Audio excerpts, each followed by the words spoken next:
Merci. La parole est à Monsieur Gérard Charras pour 10 minutes.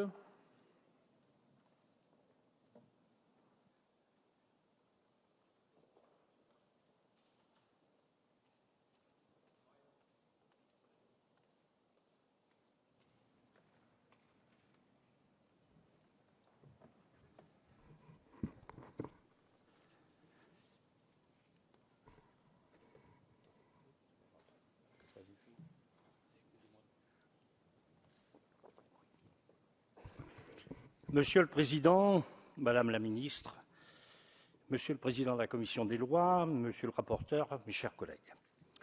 Les deux projets dont nous sommes saisis après engagement de la procédure accélérée ont pour objet, je cite notre collègue Fourage, d'engager une nouvelle étape dans la poursuite de la démocratisation des instances représentatives des communautés françaises vivant à l'étranger. Plus prosaïquement, il s'agit de tirer les conséquences de l'instauration, par la révision constitutionnelle du 23 juillet 2008, de 11 députés élus par nos compatriotes établis à l'étranger et de l'accentuation des inégalités de leur représentation au sein de l'ensemble du Parlement français qui en résulte directement, ainsi que de proroger d'1 an le mandat des membres de l'Assemblée des Français de l'étranger. Dans l'urgence, alors que l'élection des conseillers de la série B devait avoir lieu en juin 2013, la loi du 15 juin 2011 avait déjà reporté d'1 an, de juin 2012 à juin 2013, le mandat de l'ensemble des conseillers pour cause d'élections présidentielles et législatives. Le projet numéro 900 prolonge encore d'1 an le mandat de ces conseillers dans l'attente de la mise en place de la réforme de l'Assemblée des Français de l'étranger, objet du second texte de loi.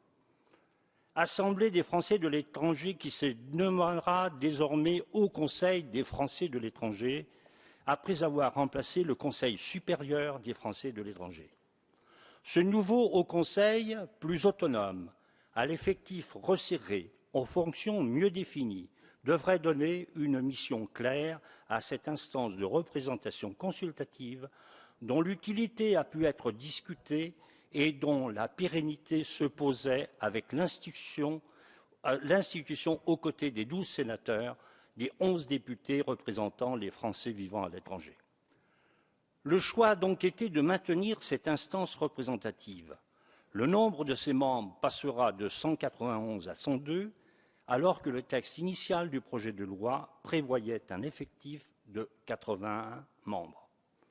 Si la commission des lois a suivi le Sénat qui avait, par amendement de notre collègue Catherine Tasca, ainsi augmenté sensiblement le nombre des membres du Haut Conseil, elle a préféré ramener le nombre de circonscriptions à 5 au lieu des 20 votés par la Haute Assemblée, tirant ainsi les conséquences du rétablissement heureux et logique du suffrage universel indirect pour l'élection des membres.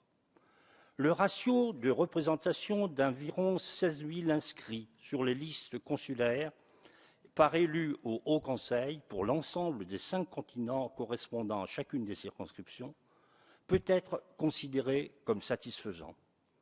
La situation sera plus satisfaisante qu'aujourd'hui, même si le constat dressé dans l'exposé des motifs du projet de loi de déficit de représentativité au niveau local du dispositif de représentation des Français hors de France risque de n'être toujours pas démenti avec ces nouvelles dispositions.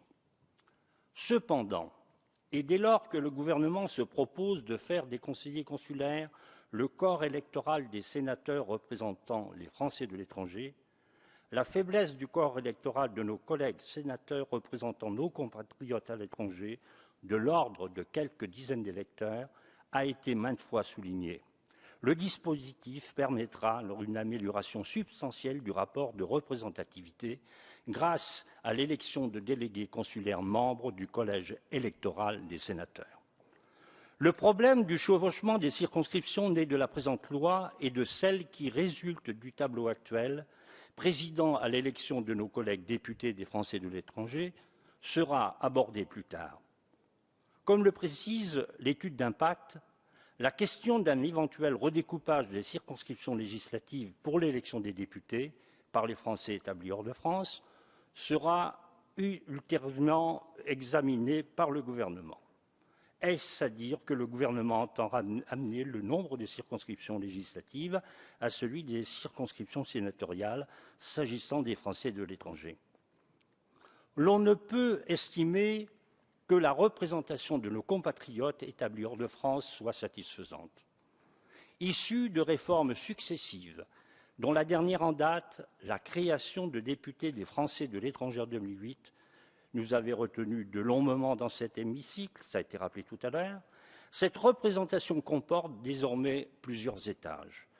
L'échelon local, formé par 444 conseillers consulaires, élus dans 130 circonscriptions.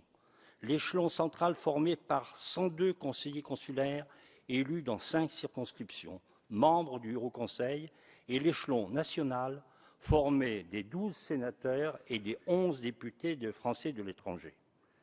Avec cet ensemble, la France fait figure d'exception quand d'autres pays, nations traditionnellement d'émigration plus que d'immigration, se contentent d'un ou de 2 échelons.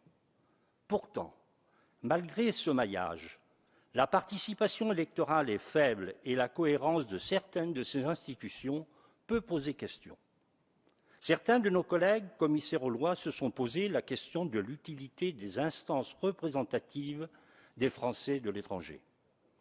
N'est-il pas encore abusif de parler de démocratie de proximité à l'échelle du monde entier où nos compatriotes sont répartis?